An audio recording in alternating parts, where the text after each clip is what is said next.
ဖေဖော်ဝါရီလ29ရက်နေ့ပါသတင်းများမျှဝေပေးပါမယ်ပြည်သူ့စစ်မှုထမ်းစင်ကော်ရေးဘိုးအဖွဲ့ပေါ့ဒါ2026ပထမဆုံးစီဝေးပြုလုပ်ပါတယ်ခေါ်ရေးဝန်ကြီးဌာနမှာပါ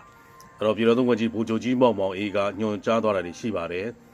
စီကနေ့ကျစင်ကော်မှုကိုအလေးထားရန်လမ်းညွှန်ထားရှိမှုပေါ်ဆက်ဆက်သောပြည်သူ့စစ်မှုထမ်းစင်ကော်ရေးအဖွဲ့များအနေဖြင့်လေးထားလိုက်တဲ့ဆောင်ရွက်တာဆိုပြီးတော့ညွှန်ကြားထားပါတယ်နောက်ဒါယနေ့ထိတော့အမှတ်စကုတ်ဒီဆင်းသွားပြီပေါ့နော်ဆင်းသွားတဲ့တည်းမှာ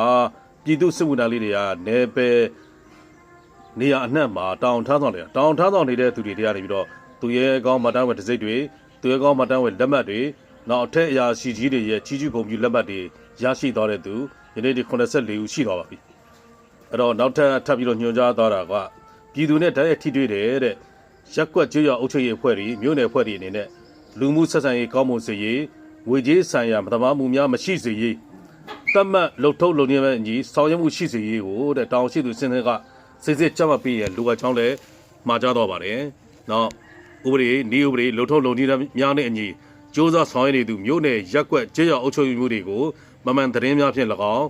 ထပ်ဆင့်ကြားသိရသည့်သတင်းများဖြင့်၎င်းတိုင်ကြားမှုများရှိနေသူကိုလည်းတွေ့ရှိရတယ်တဲ့။ဒါကြောင့်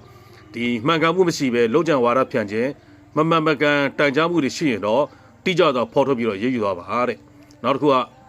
ပြည်သူစစ်မှုထမ်းစစ်ခေါ်နေပတ်သက်ပြီးတော့တာဝန်ရှိသူများကြားခံလူများကဥပဒေကိုလက်တလုံးကြားဆောင်ရွက်နေမှုများနဲ့မတရားပြုလုပ်ခြင်းများမှန်ကန်ပါကတဲ့ထိရောက်စွာ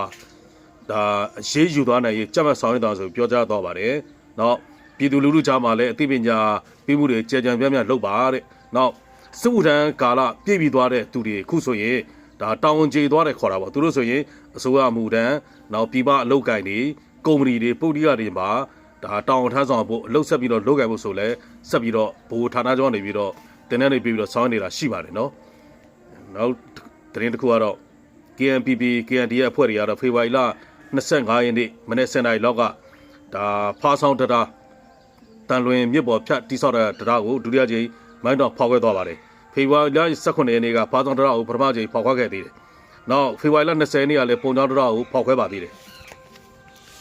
အဲ့တော့နောက်သတင်းတစ်ခုကတော့အီရန်ကနေပြီးတော့ကီလိုမီတာ1000ထိပြစ်လို့ရတဲ့ဒုံးကြီး ICBM ဒုံးပြောင်အောင်မြင်စွာစမ်းသပ်ပစ်ခတ်ပြခဲ့ပါတယ်အမေရိကန်ကအီရန်ကိုတဲ့ကမ္ဘာသမိုင်းမှာဒါမကြုံစဘူးကြီးမားတဲ့ရေတပ်အုပ်စုကြီးနဲ့ဒါဝိုင်းထားတာတောင်းတန်းဆိုသွေးပြတ်သွားမှာအီရန်တော့သွေးနဲ့9နိုင်ငံကိုတိုက်ရင်နဲ့နှစ်ခါစဉ်းစားပြီးတော့တိုက်ပါလို့ပြောသွားပါတယ်တရုတ်ကလည်းအီရန်ရင်းနဲ့ပတ်သက်ပြီးတော့သတိပေးစကားထပ်ပြောပါတယ်အီရန်ကိုအမေရိကန်တော်၎င်းနဲ့အစ္စရေးတော်၎င်းတိုက်ခတ်လာရင်Ray Melter ဆိုတဲ့ရှားပါတပ်တွေအမေရိကန်ကိုကြောင်းချခြင်းကိုချက်ချင်းရပ်တန့်ပြစ်မယ်လို့ဆိုလိုက်တယ်။ရပ်တန့်ပြစ်လိုက်ရင်48နာရီအတွင်းအမေရိကန်ရဲ့စစ်ဘက်ဆိုင်ရာကုန်ထုတ်လုပ်ငန်းတွေချိနဲ့သွားနိုင်တယ်လို့သိရပါတယ်